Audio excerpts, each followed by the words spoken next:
This is me. This is where I grew up, and this is where my story begins.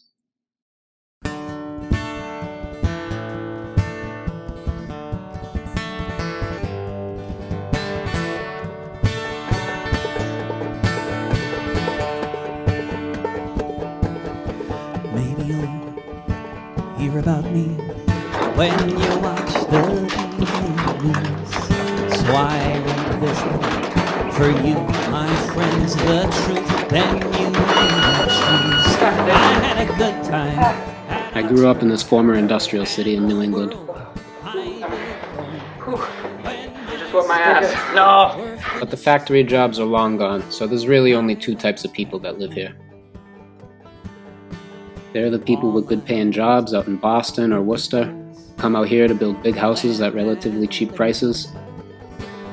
Everyone else gets by doing work on those houses, either doing their lawns or putting additions on them or painting them. I'm not a fan of dictatorships. If there was a point of unity amongst all the racial and economic divisions in this little city, it had to be the troops. Everybody respected the military. I won't give. I will fight for my country. This is my recruiter's office. This is me in boot camp. And this is me in Iraq.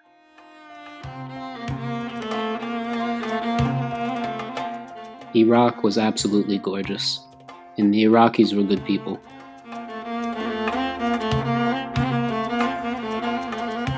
But then something happened.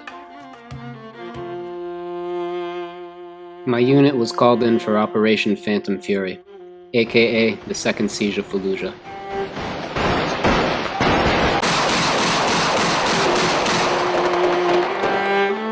Fallujah sits roughly 50 miles west of Baghdad, and in 2004 it was the strongest center of resistance against the occupation of Iraq. But my command told us that Fallujah had been taken over by terrorists, and we were going to come in and liberate the civilians of Fallujah from their oppression.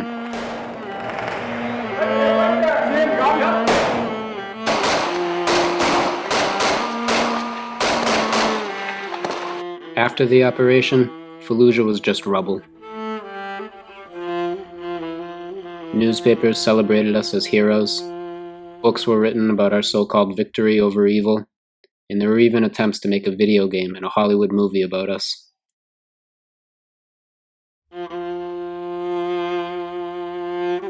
It was a very confusing experience, having my entire country, all of my family and friends telling me that what I did in Fallujah was great, but at the same time having this feeling inside of me that they couldn't possibly be right. For a long time after Fallujah, I just wanted to forget the entire experience and move on with my life. But there's no forgetting an experience like that. There's no amount of alcohol that can drown it out. I decided that I wasn't going to let Fallujah be a skeleton in my closet for the rest of my life. I had to find out the truth about what I participated in. But when I started to look into the issue, this is what I found. Today in Fallujah, there's a public health crisis that's devastating the city. 14% of newborns are born with birth defects, and the cancer rates in children are 12 times higher than what should be expected in a healthy population. This tragedy is compounded by daily violence, a corrupt judiciary, and an unjust economic and political system that consolidates the wealth from Iraq's resources into the hands of a few local elites and multinational corporations.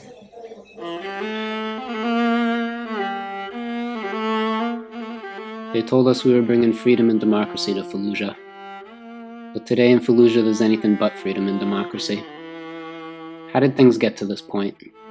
What else didn't I know?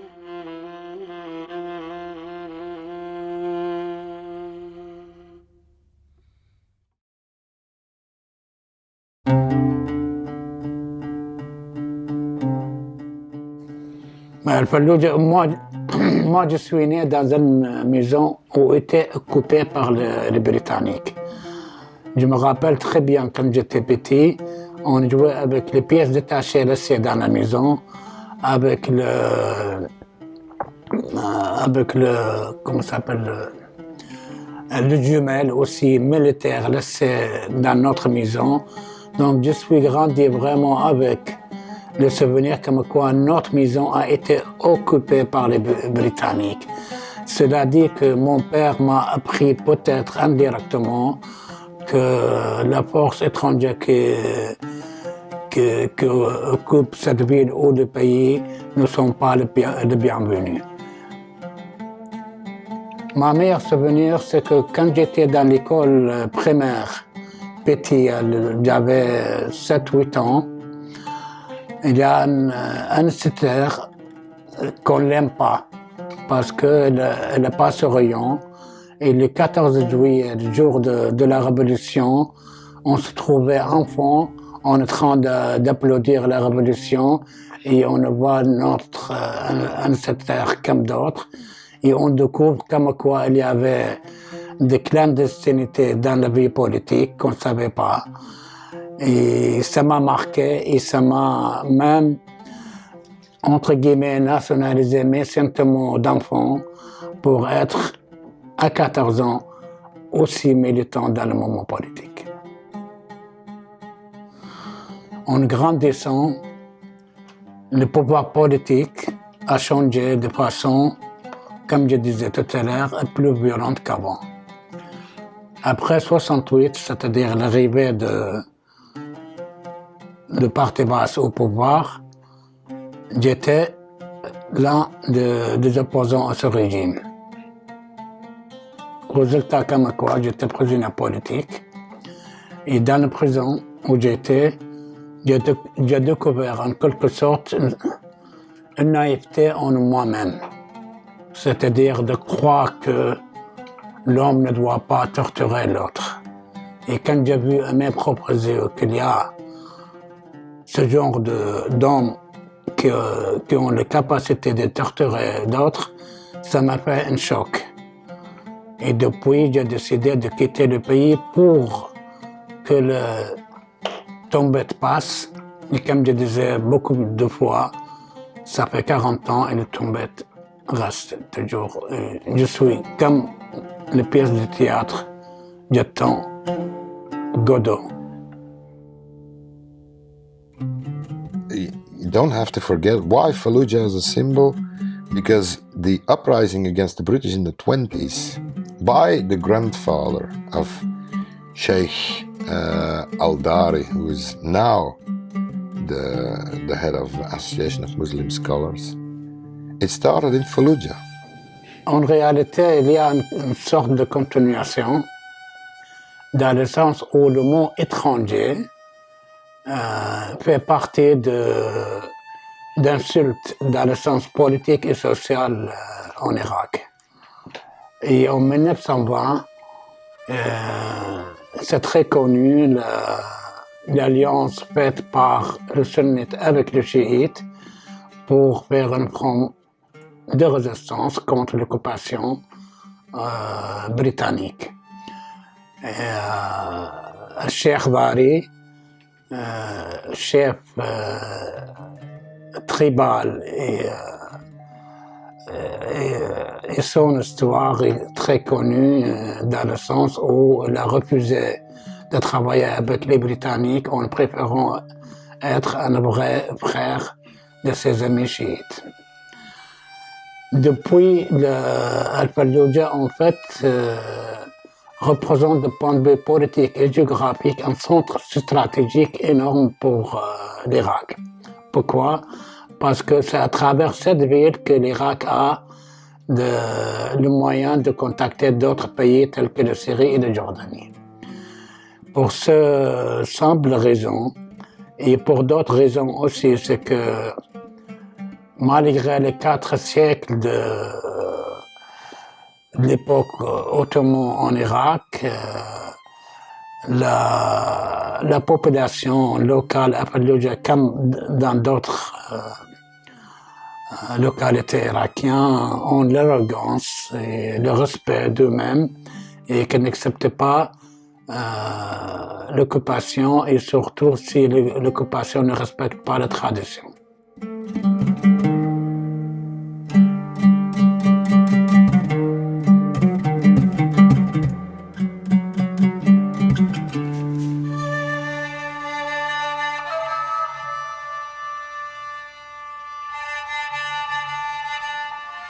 ليس هنالك أسوأ من أن تكون بعيد عن أهلك وعائلتك ومدينتك وناسك اللي تحبهم. لن تجد مثل ما تجد في مدينتك وبين أهلك وأصدقائك.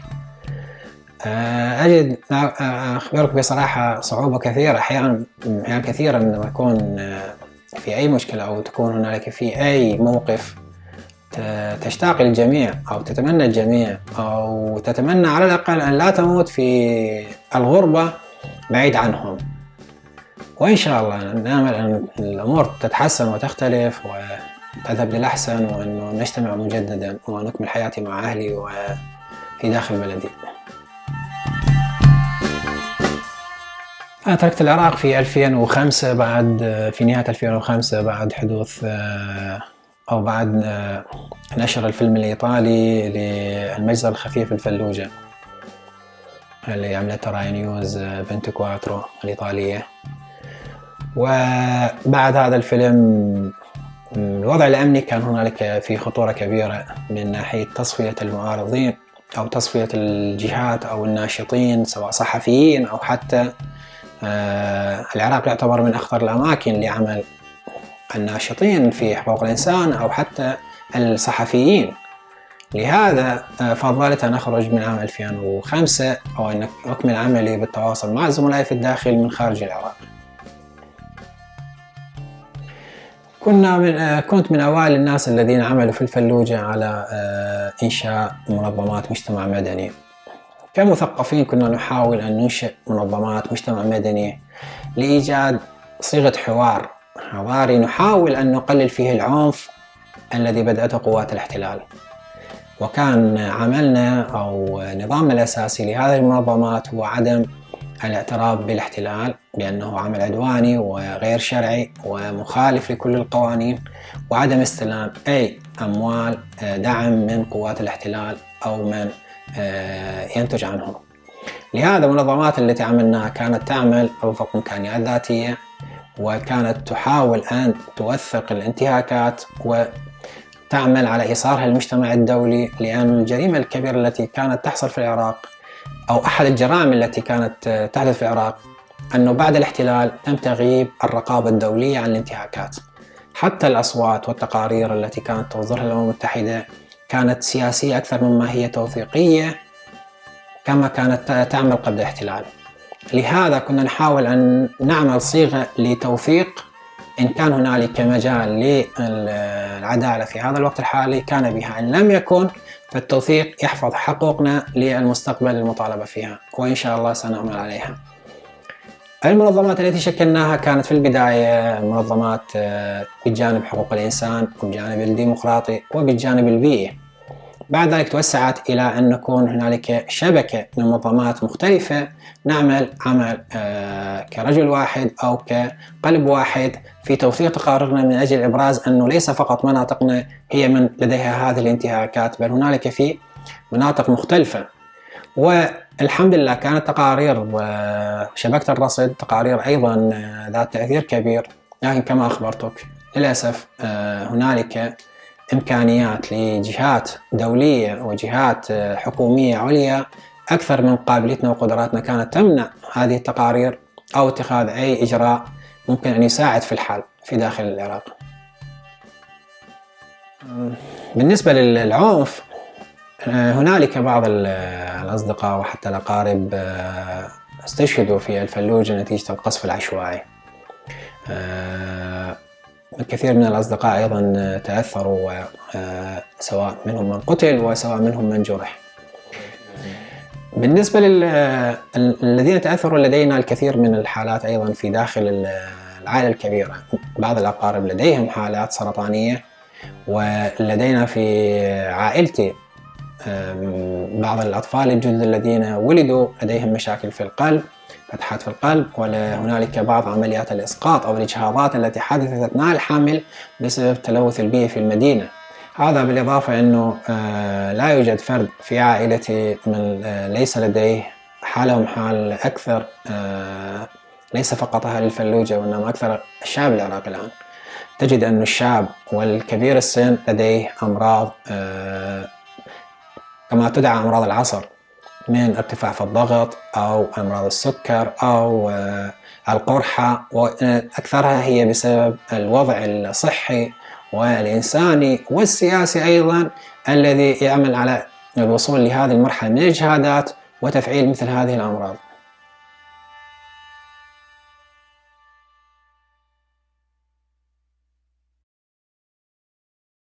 I was deployed to Iraq in June 2004.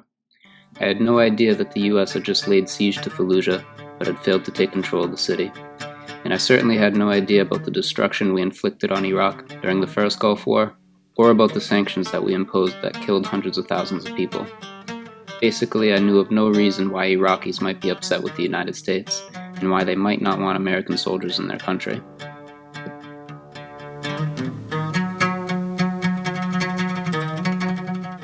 Since '58, all consecutive governments, Iraqi governments, whoever was in power, have been sending people abroad to study. And they all had the dream to make Iraq a developed modern country. It was Qassem or those who came later, the Ba'ath Party and so on. It's one movement towards a modern society, and of course then came '72 with the nationalization of the oil, and then it went very, very quickly. Iraq, after all, was a country full of educated people, and most of them studied outside in the States, in England, in Russia, France, everywhere. So he had a lot of well-educated engineers. You had a highly educated society, a society that Sadrugi Ali Khan, who visited the country in '91, said that Iraq was fast approaching the status of some southern European countries. So all this has been destroyed by the American invasion. So as I told you, I was in Iraq in Fallujah in '89. It was before the first Gulf War. And then we came back to Iraq in '92. And I see a complete difference between Iraq that I saw in '89 and during the embargo, because just after the first Gulf War, the US and the UN put an embargo on Iraq, and my family was affected. It was very hard to find food, stuff, going to school. It was very difficult for them. And I saw a big difference in the daily life. You know, in '89, Baghdad and Fallujah were very normal cities with everything. In '92, it was very hard to find normal things like bread, meat, everything. And then we came back in '94 and '95, and it was worse. So year by year it was worse. الفلوجة كبقية المدن في العراق تأثرت كثيرا من ناحية الخدمات الصحية واليومية والخدمات البلدية وحتى الحالة المعيشية للمواطن. فالحصار كان تأثيره الأكبر هو على الناس الفقراء وليس الأغنياء والطبقة الوسطى التي أيضا كثير منها أصبح من ضمن الطبقات الفقيرة في العراق. ولهذا الفلوجة كانت تأثيرها حال المدن العراقية الأخرى من التأثيرات السيئة والضحايا الذين تأثروا، بالإضافة إلى انعدام الخدمات ساعد أيضا على انتشار الكثير من الأمراض في المدينة. How did you feel when you heard that the US would invade in 2003? في الحقيقة لم أكن أتصور أنه سيكون هنالك غزو مباشر واحتلال مباشر في داخل المدن. كنا نتوقع هجوم يقتصر على ضرب المدن وقد يؤدي إلى إسقاط الحكومة وليس أكثر.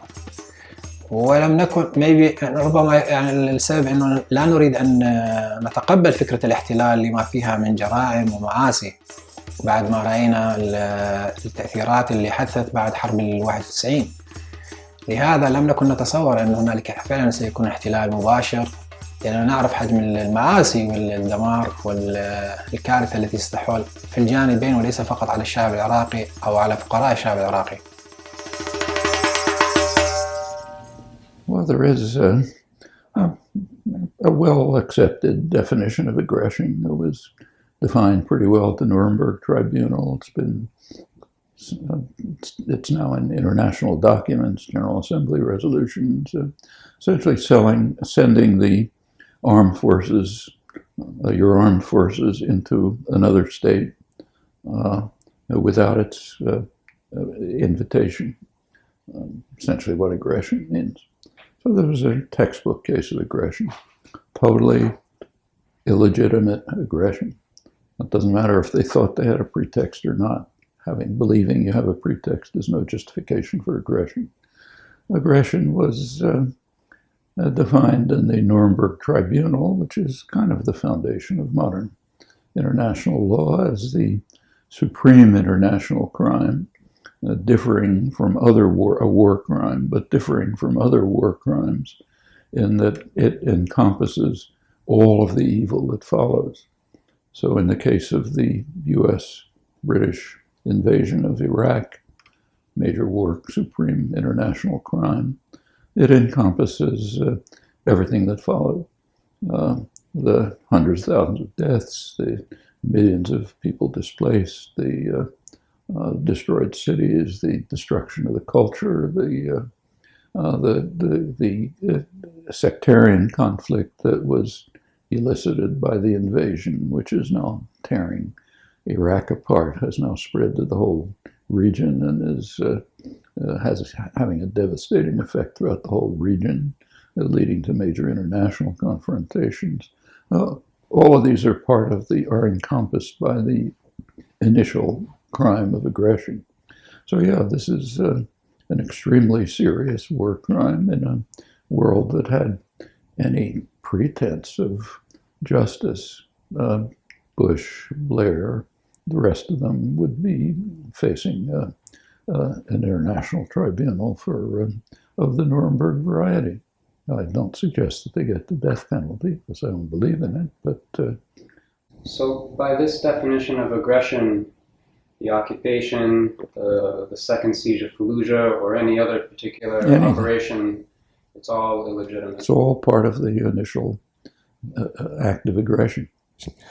If you look at the history of the conflict in Fallujah, you can pinpoint the exact date when it started. It's 29 April 2003, when there was a protest against the occupation, contrary to the Hague and Geneva Conventions, of a primary school in Fallujah by the American forces.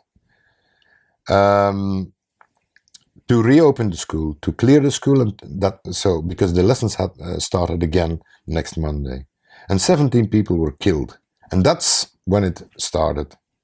The US Army did not understand the Iraqi culture, and when you have military people on the roof of a school and who are able to look at the houses, it means that they don't understand the Iraqi culture. It's for Iraqis, this is an aggression. This is something that they cannot accept. So when they demonstrated and said that they were angry, the answer was violence, bullets, weapons. Just one day later, this time a violent resistance movement was built, and they changed their way to express their anger and their feeling.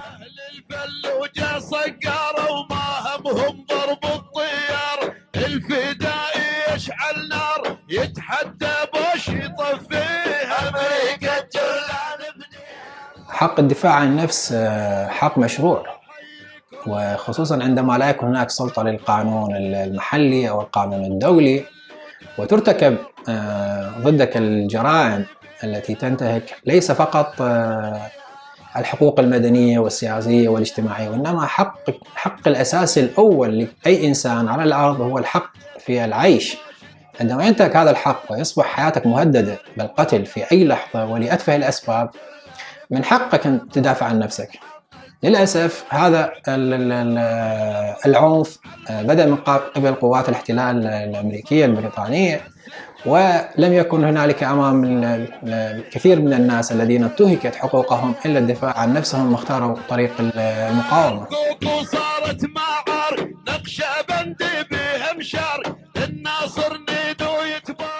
The insurgents were truly a wide array, some motivated by religion, some motivated simply by secular nationalism that they felt called them to resist an occupying force.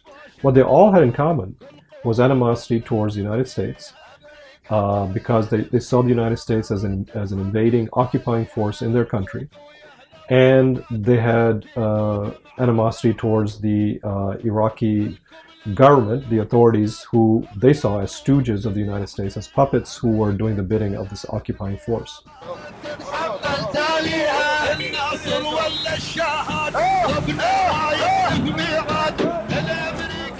If you had read the polls back in 2004 already, most of the people were supportive of the uprising. Well, if you begin with the proposition that the entire war in Iraq is based on lies, how then could any resistance in Iraq to American occupation be considered illegitimate? I mean, would we put up with somebody occupying our territory? We have no experience of that. So, but I think if an invasion force were about to come ashore on Cape Cod tomorrow, the people who belong to the National Rifle Association would be the first ones down there, trying to take pot shots at whoever came in. On March 31st, 2004, 4 American mercenaries were ambushed and killed as they were driving through Fallujah. Their bodies were then seized by an angry mob, mutilated, set on fire, and hung from a bridge. The mainstream media highlighted the brutality of this incident, without mentioning the dozens of Fallujah civilians that had been killed by U.S. forces in the past year of occupation, including 6 civilians just 5 days earlier. Many media networks called the men who were killed civilians, while calling Fallujah a center of anti-American hostility, a terrorist stronghold, or worse. And they failed to mention how the religious leaders of Fallujah had denounced the mutilation of the mercenaries' corpses. Paul Bremer, the head of the Coalition Provisional Authority in Iraq, said that the deaths of the mercenaries would not go unpunished, and he proved to be a man of his word. U.S. forces subsequently launched a major assault, the first siege of Fallujah, complete with ground forces, air support, and snipers.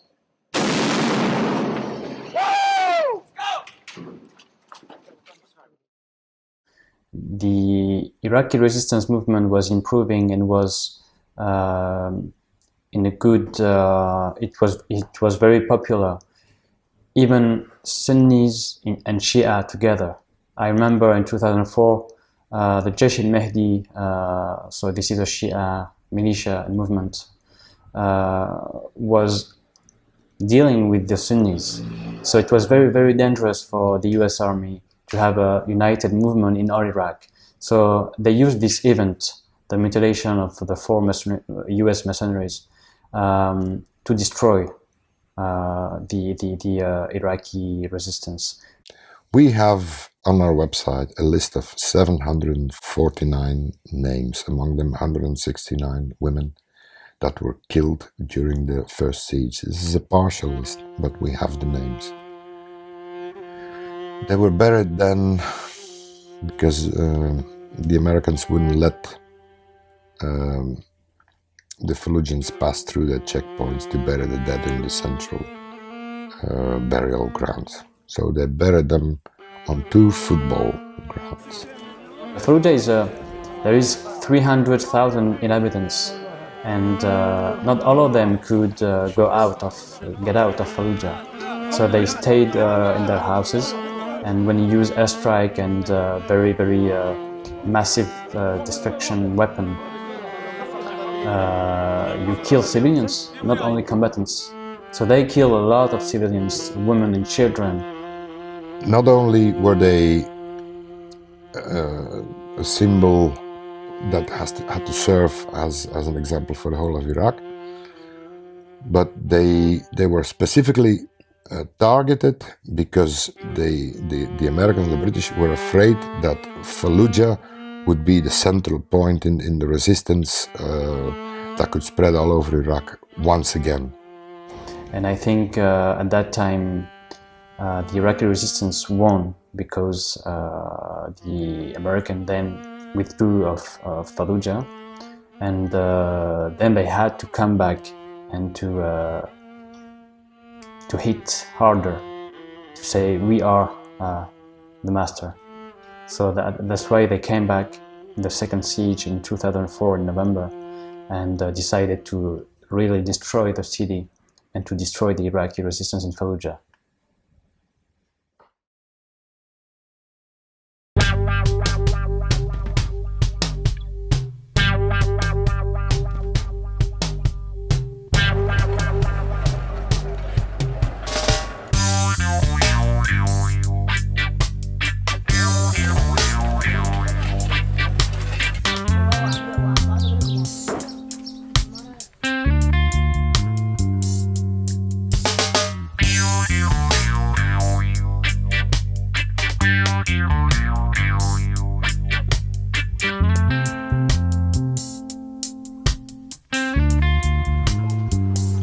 I learned I see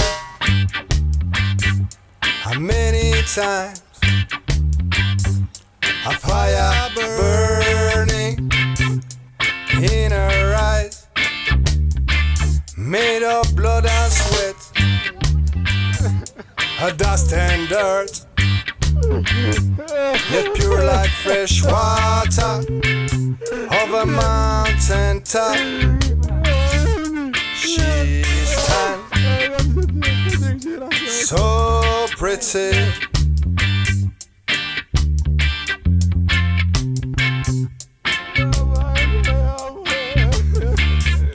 the last fortress of the common sense, rebellious queen, yes, my empress. No friend, no help from no one. Yes, strong like They inserted us into the center of the city, from a bushman land. and while the sun was up, the gunfire was constant and accurate. We started going house to house, kicking in people's doors, searching through people's houses for weapons caches and resistance fighters.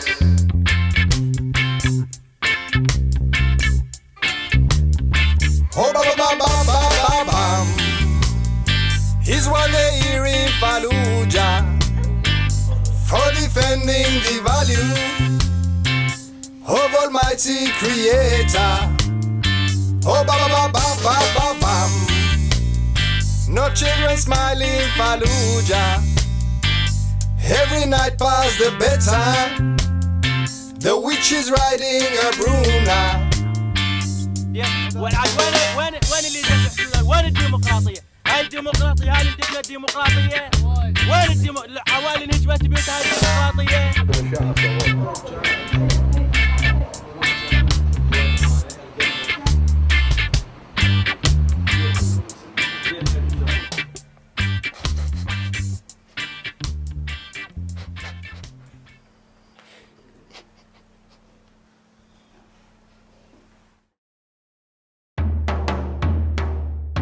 In October 2004, my unit was sent to Camp Fallujah to begin preparing for Operation Phantom Fury, the second siege of Fallujah.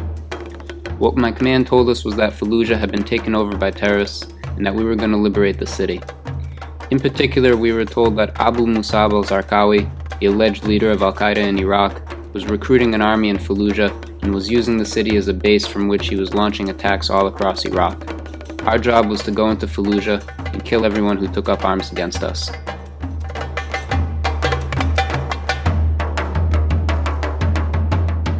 After weeks of bombing, 6 battalions, including mine, lined up on the northern edge of the city on November 7th. For the next week, we swept through the entire city, going from house to house, killing anyone who resisted against us, and destroying the city in the process. My command told us that all the civilians had left, and anyone who remained in the city was a combatant. That wasn't true. The Red Cross estimated that up to 50,000 people remained trapped in the city at the time of the second siege, and the rest of the city's residents became refugees, about 200,000 in total. By the end of the operation, the entire city was either damaged or completely destroyed, and thousands of civilians have been killed.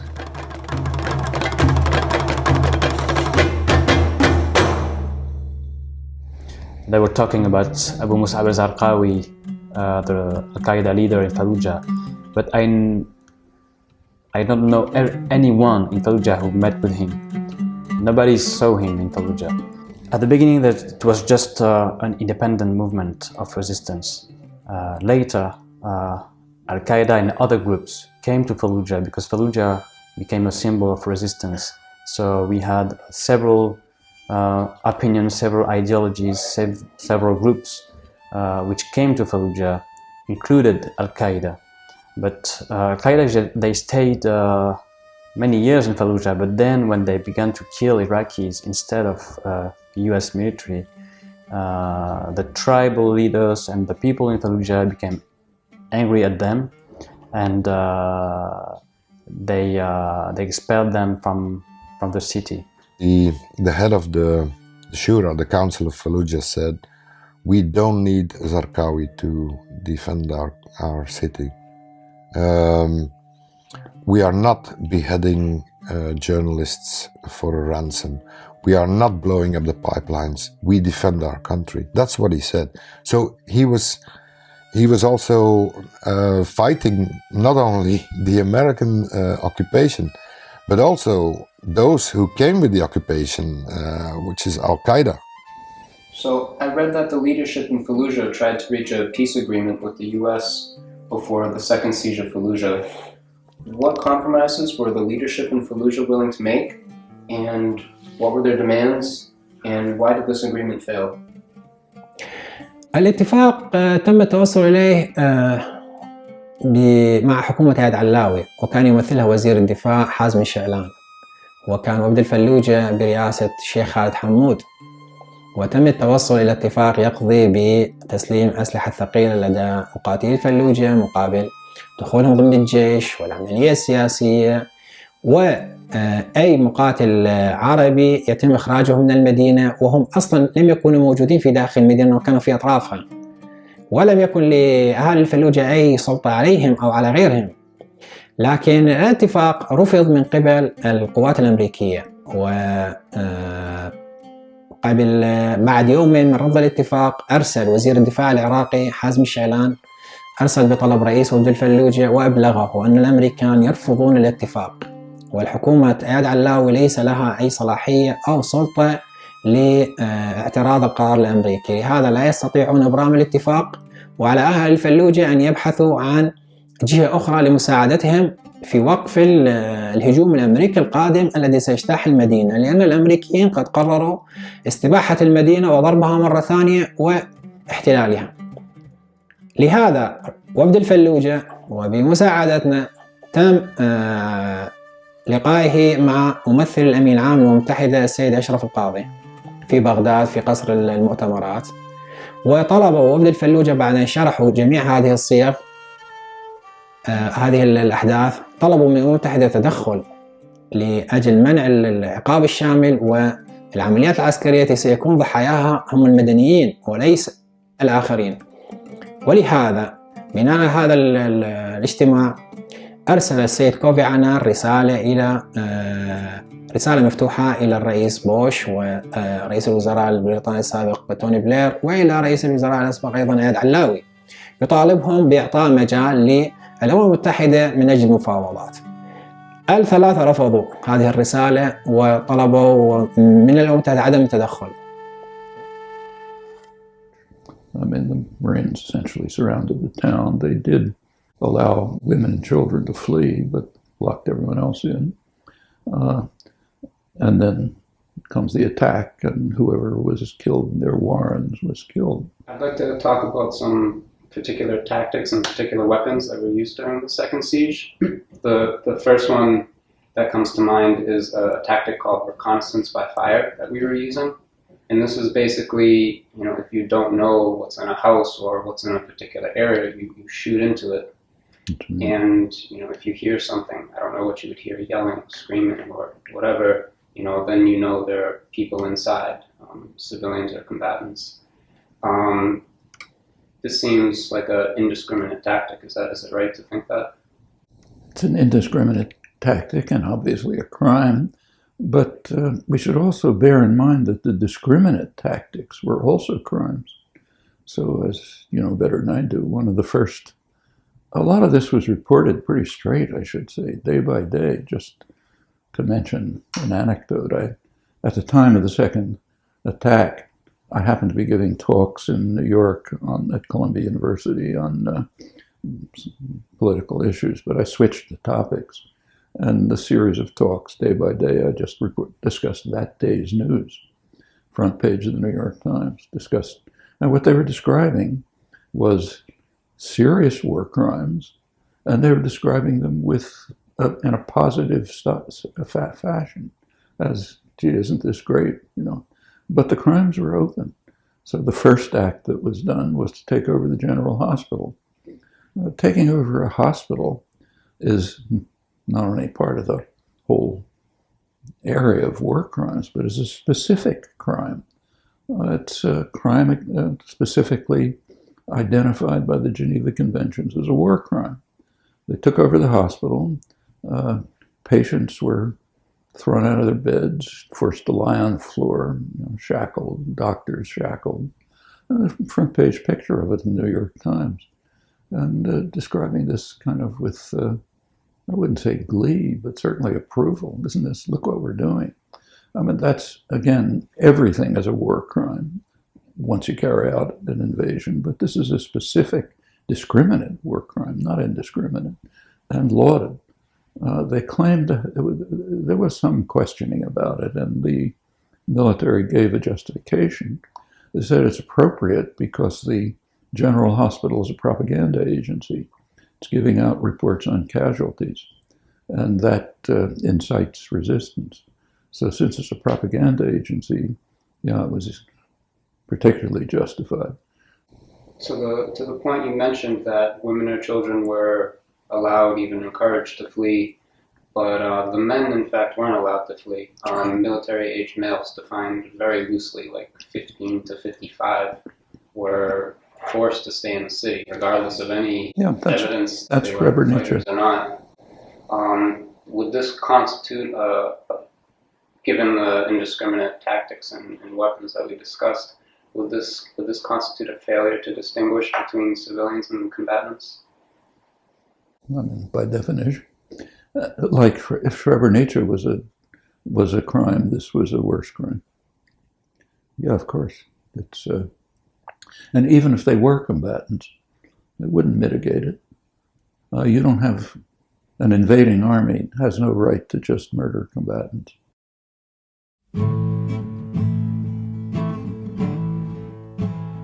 Oh, Fallujah, all our young men love you now. From Paris, Birmingham, and Berlin, they've come to run the gauntlet of the gun and crown. Oh, Fallujah, brotherhood's above. Did anyone close to you get hurt in the fighting? You know, my parents are from Fallujah, so half of my family lived in Fallujah. So yeah, I have, every Iraqi in Iraq, all Iraqis have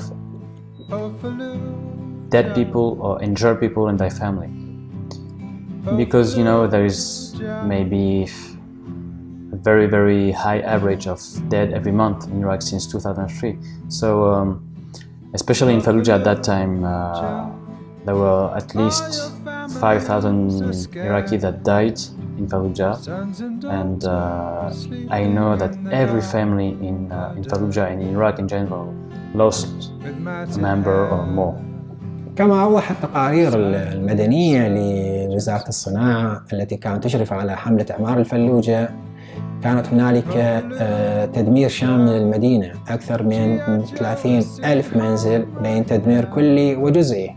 كانت هناك أكثر من 70 مسجد تم تدميره، بالإضافة إلى أضرار أكثر من 50 مسجد آخر. كان هنالك تدمير 100% لقطاع الكهرباء والماء، فعبارة كانت عن مدينة منكوبة.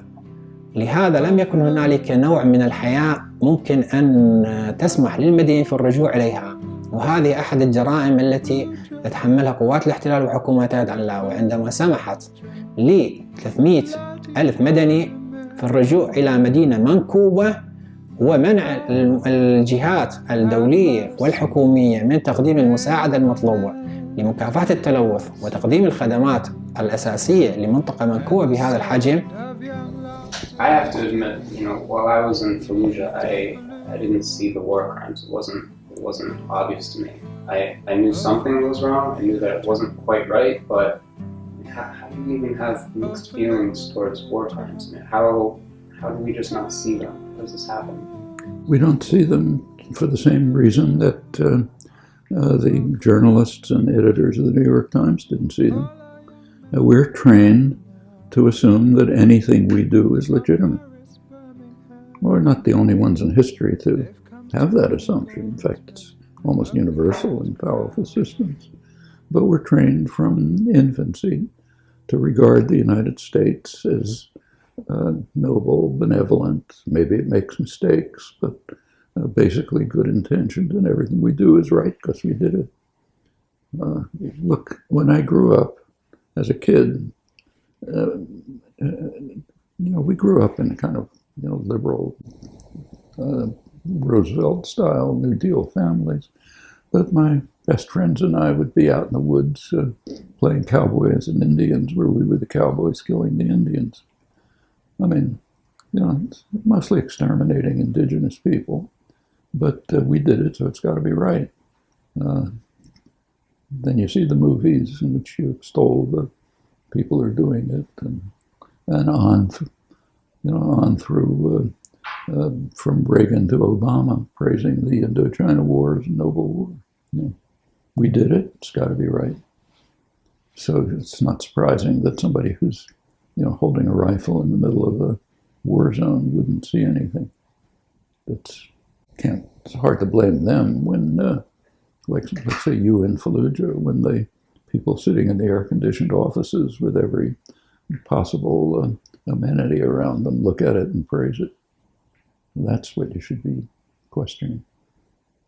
I mean, how could the editors of the New York Times permit a front-page photograph of the occupied hospital with patients on the floor, knowing perfectly well that this is a major war crime, quite apart from what you think about the invasion? But it doesn't matter. We were doing it. It's got to be right. And then you give this pathetic justification, which simply deepens the crime. And it's general. I mean, how many people have...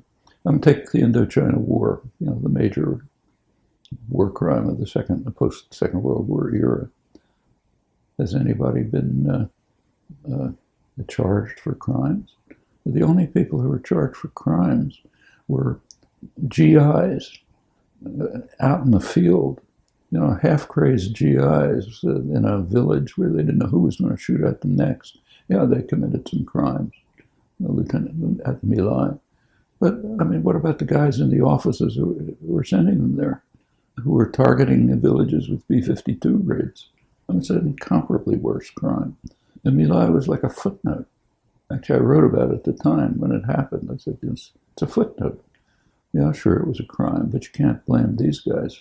I mean, they're in a situation where they're in no position to make subtle distinctions about what you can do and what you can't do. Sure, they shouldn't shoot women and children, but in that situation, it's hard to blame them.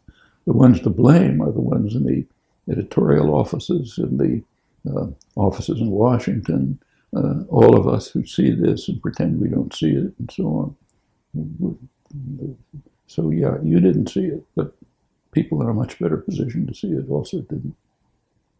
I mean, speaking about me, just personally, I look back at everything I found a way to justify while I was in Iraq, and blows my mind.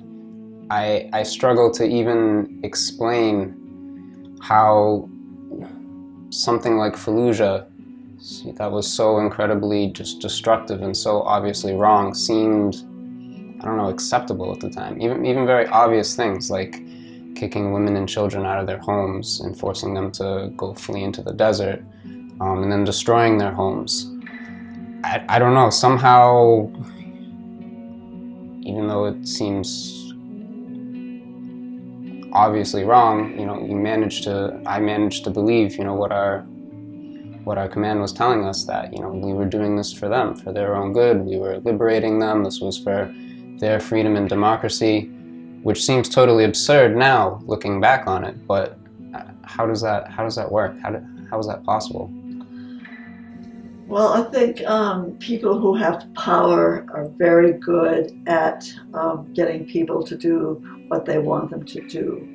I think we're all vulnerable to propaganda. We're all vulnerable to cultural truisms. The theory that I work with in my research on violence was developed by a psychologist named Albert Bandura, who's been interested in the problem of human aggression his entire career, and I think he's probably at least 80 by now.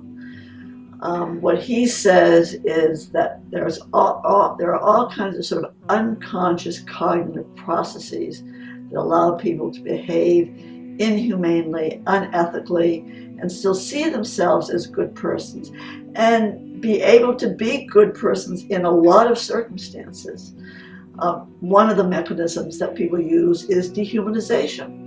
You know, it's easier to kill somebody else if that other person is a monster, subhuman, a beast, part of the, you know, the evil forces, the devil forces in our culture. So if you believe those things, you're not really violating your principles, because those are not human beings like you. They're monsters. They're vicious. They're hurtful. The world is better off without those kinds of vermin. Certainly people think that kind of way. Another mechanism that people use, and again, they don't say, okay, I'm going to dehumanize those people so that I can kill them. It's going on unconsciously, but it's very efficient. Another thing that people do is to minimize the consequences of what they're doing. We're just getting rid of the bad guys. Our weapons are so precise and so perfect that we only take out terrorists. We would never hurt a civilian. Another mechanism that can make people do terrible things and feel better. And of course, one of the ones that that leaders are most successful at is providing moral justifications for immoral behavior. That's clearly what your officers did. They led the men to think that they were doing something good. They were ridding the world of bad people so that people in Iraq could live in peace and democracy and have all the benefits of an open, free society. Of course, it was nonsense. It was lies. But why wouldn't you believe it, right? You're a young man. These are your leaders. You're doing your duty. Why would they lie to you? But of course, you found out that they did. And that had to be tough. So at a certain point, this might have been while I was still in Iraq, this might have been, you know, sometime after I left, I started to realize that, you know, the people in my unit, you know, my peers, and also my command, the way we were speaking, we were using the terms insurgent, terrorist, and jihadist as if they were interchangeable, as if they all meant the same thing.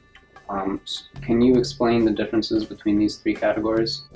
I think the best way to start is to describe jihad as having both an internal component and an external component. What in the old works of Islamic theology and jurisprudence they would have said is the jihad of the soul, and then again the jihad of an external nature or physical nature, which can manifest itself in many ways. So the jihad of the soul is basically a struggle to be a better Muslim, to be a better person. And it can take many different forms, including trying to perform the rituals of the faith properly as we understand them from the Quran and from the guidance of the Prophet Muhammad. That includes the prayer, fasting, pilgrimage to Mecca at least once during one's life. So it's a struggle to observe the faith and to perform the dictates of the faith properly. Another aspect of the internal jihad is just to be a better human being, to fight the evil inclinations that all human beings, at one point or another experience. Again, in the context of Islamic theology, it would be a battle against the devil, Satan, who's constantly trying to deceive and lead the believer astray. So there's that internal struggle or internal combat that's going on, which has nothing to do with the external world. But then there is, of course, a very important external component to jihad, which is manifested in the outward world, and that includes trying to do right with other people, to help other people, to help your society, to achieve justice in society. And there's a famous tradition from the Prophet Muhammad which says basically that the best jihad is a word of truth spoken to a tyrant. So obviously there's that component of social justice that's involved. Then, of course, there is one of the most, widely known aspects of jihad, which is the jihad of the sword, as it's called in classical works on jihad, that is, works written in the early centuries of Islam. And the jihad of the sword is, again, multi-layered. It could involve revolution to unseat an unjust ruler, to bring about social justice in one's community. It could mean self-defense against an enemy that's attacking Muslims, their homeland, or attacking Muslims who live abroad, for example, and are being oppressed, to defend them and to defend their rights. But there was also one aspect of jihad in the early legal literature in Islam, which was a war to expand the domain of Islam. So this is the aspect of jihad that is most widely known in the West, I would say. And it's often translated as holy war. Whenever you see jihad mentioned in the media, immediately someone will gloss it or interpret it as holy war. If you see jihad written in newspapers or magazines, right after it in parentheses is the term holy war. So jihad, if it's interpreted as holy war, is often understood as an unlimited war. There are no restraints for someone who's fighting jihad. But that's a very false notion, because in the classical legal works on jihad, jihad was a war undertaken on behalf of God, fought for religious purposes. It wasn't a war to convert unbelievers to Islam, because there's a very explicit Quranic verse which says that there's no compulsion in religion. And there were restraints that were supposed to be observed in fighting jihad. For example, non-combatants were generally considered outside the scope of direct attack. They were supposed to be protected from direct injury, that is, from intentional killing. In modern parlance, we would call this the notion of discrimination. You have to discriminate between the person who's fighting you as a soldier and the person who is not fighting you, who is a civilian. So jihad, in essence, means not war, but struggle. Struggle to do the right thing, struggle to be a better person, and it meant, in classical jurisprudence, it meant a war to spread Islamic law. Now today, most Muslims, I would say, still believe in that struggle aspect of jihad, but the vast majority of Muslim scholars have come to reject the early lawyers' definition of jihad as a war to expand Islamic sovereignty. There are some still who would subscribe to that view. They tend to be on the more conservative, sometimes we call them radical, militant fringes of Islamic thought. But by and large, the broad mainstream of Islamic thought today has renounced the idea of an expansionist jihad. And so in terms of war, jihad today is pretty much limited to either war of self-defense, when someone is actually attacking your homeland, or attacking Muslims again, if they're living outside of a Muslim country, what we would call humanitarian intervention. Or it is more likely than anything else today to be understood as revolution. Jihad within a particular country to establish a just social system within that country. The fact is, jihad is a central aspect of Islamic faith. It's one that is crucial to being a Muslim because it means doing the right thing. It means making your utmost effort or struggle to do the right thing. And of course, we know that it can be manipulated, it can be corrupted, it can be used for illegitimate purposes by people who want to make it into a propaganda tool. But that's the danger of any abstraction, any concept. How many wars have been fought in the name of democracy? So terrorism, and I define terrorism very simply. There are a lot of complicated definitions out there, but in my mind, terrorism is simply the intentional targeting and killing of non-combatants, of civilians. So if anyone is doing that, they are a terrorist, and as a terrorist, they are not fighting jihad, because in jihad there is no room for that kind of tactic, where you indiscriminately target civilians, non-combatants. So I feel like, at least for myself, not understanding the distinctions between these categories, it confused legitimate resistance on one hand with actual terrorism, and on the other hand, sort of led us to believe that everyone who was fighting against us was doing it because Islam taught them to kill Americans. Right. I think if I would have had the sense, or I hope that if I would have had the sense that all the people that we were fighting against weren't terrorists, that they may have had some legitimate grievance against the United States military being in their country, I hope I would have had the courage to have been a conscientious objector. But I feel that this confused language about who we were fighting against sort of obscured that. Of course. No, you're absolutely right. There were many problematic issues with how the United States entered the Iraq War. In my mind, it was an unjust war. I was opposed to it from the minute that I heard the drum beats begin, because I knew exactly, I could sense what was going on, that this was preparing the United States for a conflict that if the American people understood exactly what the real situation was, they would not support. The Bush administration sold the Iraq War on the basis of a lot of just outright falsifications and distortions. And I think you're right, they in many ways aided and abetted in the conflation of these terms, jihadist, terrorist, and insurgent. And that conflation continued into the Iraq War. Again, when you use the term insurgent, what do you mean? Who were the insurgents? And from what you're telling me, the US military never really bothered to dissect the differences among the various groups.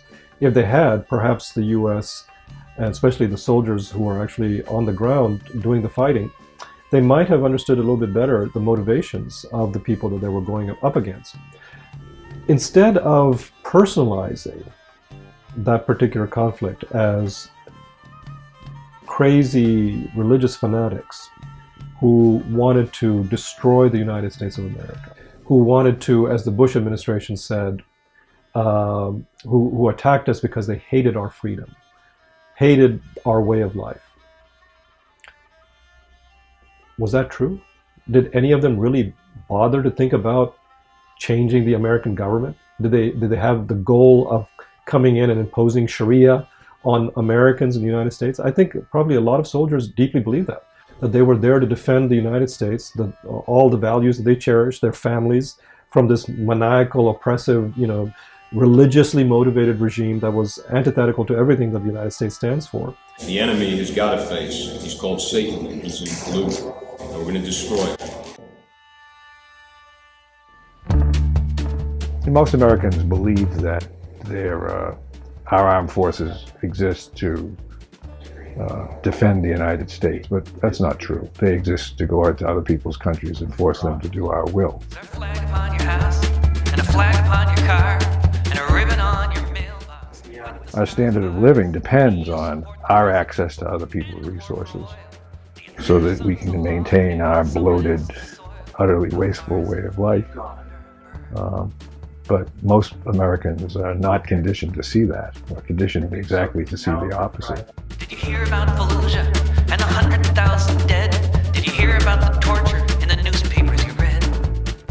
You know, the United States is founded on murder, slavery, genocide, extreme violence. There's no question about that. But we don't want to see that.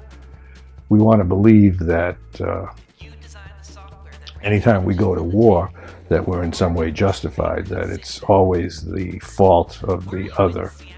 Our enemies are always at fault, never us. And so therefore we can justify whatever violence we employ.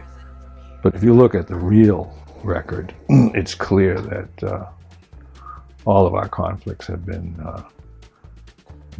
wars of choice, not of necessity. The overriding agenda in Iraq was to force Iraq to do American will, and particularly to make sure that American energy companies dominated that second largest reserve of oil in the world. And there was no threat from Saddam Hussein, or there was no connection between Saddam Hussein and the events of 9/11 and so forth.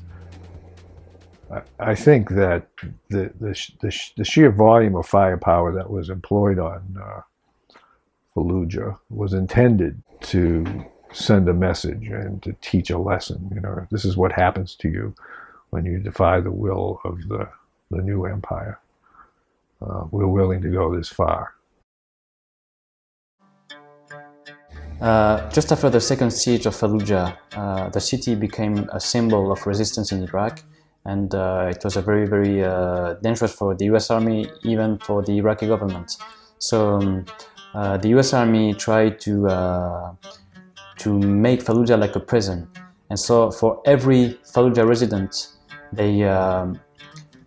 they created an ID, a special ID for Fallujah residents, with the three categories: A, B, and C. And I think A was suspects of terrorism, and C was normal. So every Fallujah resident had this ID to enter. It was very, very hard for them to go out. So it was like a prison. And for every journalist, it was very, very difficult to enter in the city because it was forbidden. It was like another country, another city, a big prison. So I tried to enter there because, you know, it's easier for me because I have some family there, and I was able to enter in Fallujah in 2005, 6, 7, and I was able to show what happened in Fallujah. And what happened in Fallujah was very, very terrible because half of the youth in Fallujah were not able to go out of Fallujah, to go to Baghdad, to have some job, to live a normal life. كما أخبرتك الحياة كانت شبه مدمرة. أنت عندما تدخل إلى مدينة غير مسموح لك بالدخول والخروج منها إلا ضمن باجات تم عملها من قبل قوات المارينز بأخذ سكانر للعين مع بصمات الأصابع 10، وهنالك وقت محدد لمنع التجوال، تدمير كامل لكافة أنواع الخدمات من مجاري وكهرباء. تستطيع أن تتصور ما هي نوع الحياة في ظل هذه الظروف.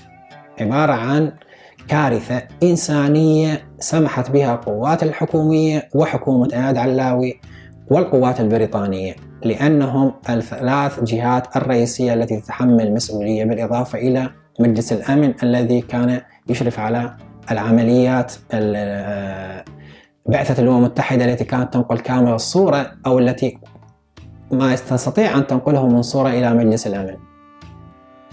I've been to Fallujah in 2007 to make a report about the struggle between tribal leaders and Al-Qaeda. So I was doing that, and some people came to me asking to follow them in many houses. And I said, why? They said there are very strange things that happen in Fallujah, like deformed babies, birth defects, cancer, and I was wondering why was that, you know.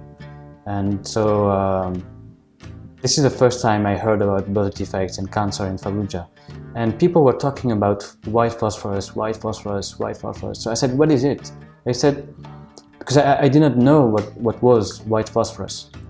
So every people in Fallujah was saying that the white phosphorus was used by the US Army during the battle, and that this white phosphorus created all these diseases. So I tried to ask about it, and this is in 2007 that I decided to make a bigger investigation about the US weapons that were used in Fallujah. I read many studies from independent experts that showed a link between those weapons and the birth defects. And I've met with many scientists that told me that uranium was probably the cause of birth defects and cancer. I was able to meet with various people that collected fragments of those weapons and did analyses. And the results were very clear that Fallujah was toxic and was deeply affected with birth defects and cancer because of those weapons. So I was able to go to the Fallujah hospital, and that day I was able to see by my eyes birth defects. And I was able to talk to the doctors in this hospital that told me that every day 2 or 3 cases of birth defects were occurred.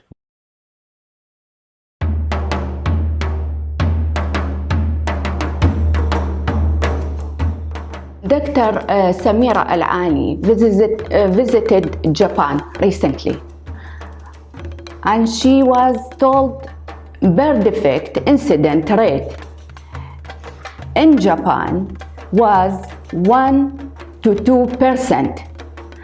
Samira log of cases of birth defect amount to the rate of 14.7% of all babies born in Fallujah, more than 14 times the rate in the affected area of Japan.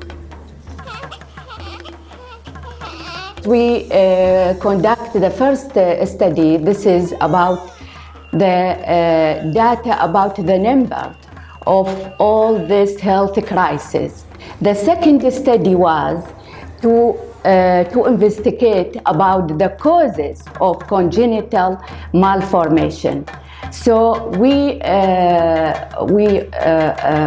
brought a hair sample from the parents for children with birth defect, and we also use water sample and soil sample.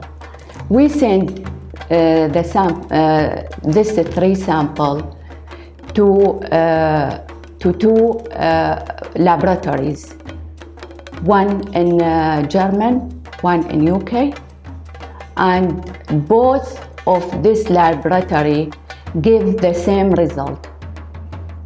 This result say there is enriched uranium in this sample. It's not depleted uranium, it's not natural uranium. No, it's rich uranium. Depend on the isotopes in this uranium. So that is what we find, especially in the hair of the women. When the hair examine, they give a full picture about the contamination along the length of the hair. So they found that the contamination concentrated in the year which is directly after the invasion, the start of 2005. The concentration of enriched uranium in this period is very high and then decline after that. Also, they found this enriched uranium in the water. In addition to that, they found there is chemical agent such as mercury strontium and lead. They found also in the water. So we conclude that the Fallujah contaminated with the enriched uranium in addition to the chemical metal.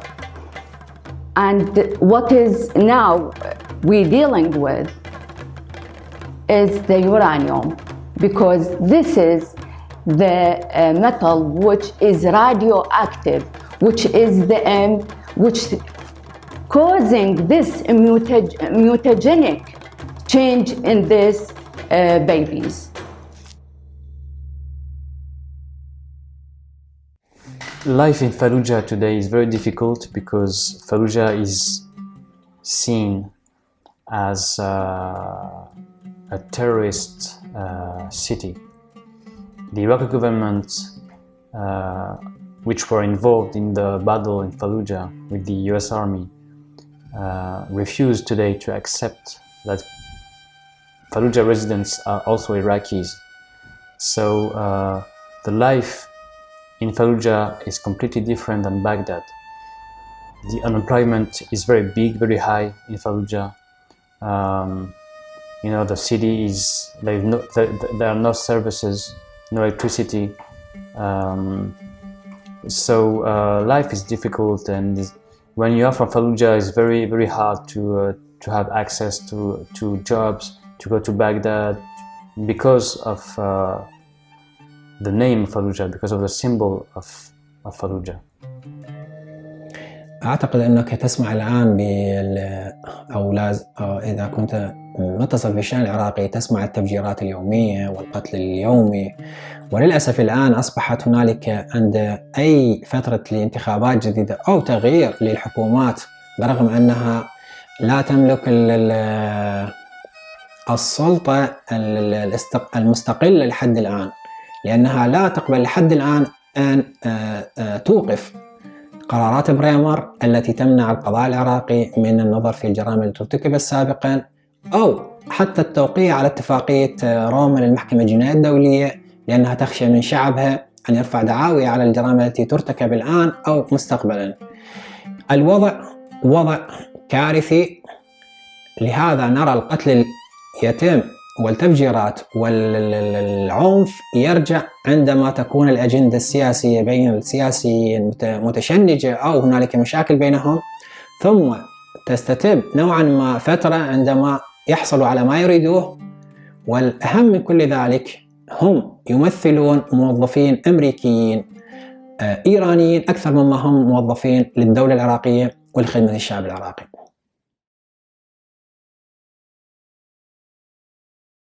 When people find out that I'm a veteran, their first reaction is always to thank me for my service.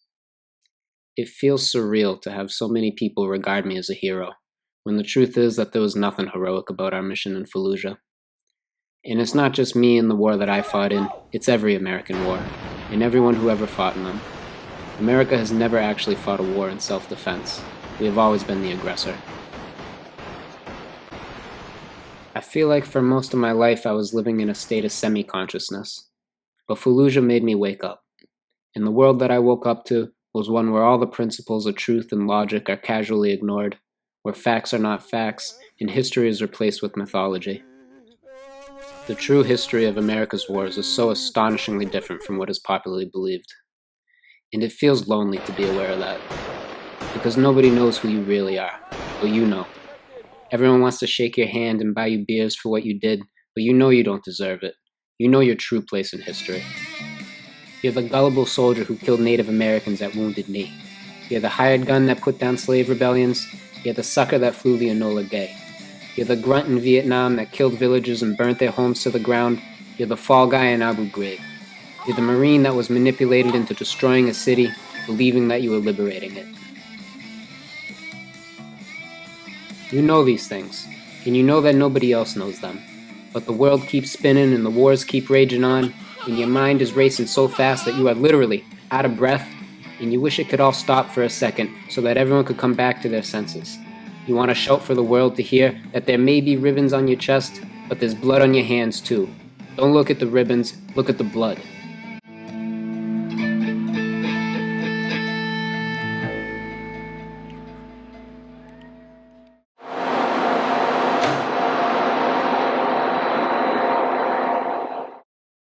But for all the wars of empire we veterans have fought, we don't have to let that define us.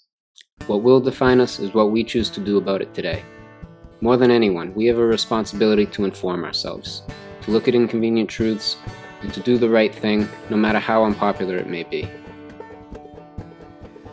It's a hard road to walk. The truth is often heartbreaking. It's depressing. It's exhausting. But we have a responsibility to speak out for those whose voices we've helped take away. There is such a thing as redemption. Although I may never be innocent again, I'm not the same person I was when I helped destroy Fallujah. There's healing in doing the right thing. There's dignity in it. But Fallujah isn't so lucky. Fallujah's fate rests largely on what we do to hold our government accountable. And what's next for me? Where does this path lead? I don't know. All I know is that for right now, I'm exactly where I'm supposed to be. I'm not a fan of dictatorships. I'd rather say live and let live. But for those who threaten my family, there's nothing I won't give. I will fight for my country. I'll defend this land. I'll stare at the whites of your soldiers' eyes with this Kalashnikov in my hand.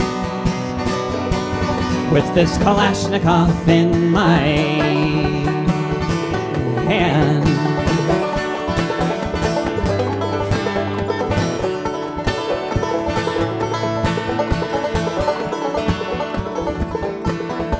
When you break down the doors of my neighbors, when you say that might makes right, when you say you're looking for terrorists in their bedrooms late at night, when you torture my brother at gunpoint, on his head a canvas sack, all I can say to you, soldier, is you'd best watch your back.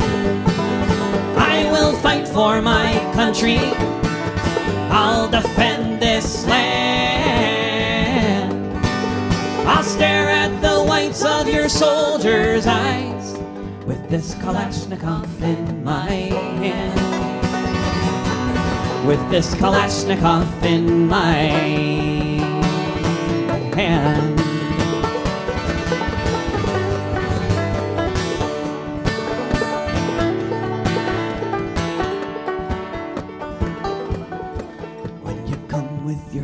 On our city streets, and you say these streets are yours, when you say you'll rebuild us with bombers and oil tankers on our shores, when you've gunned down my child in Fallujah, you needn't wonder why.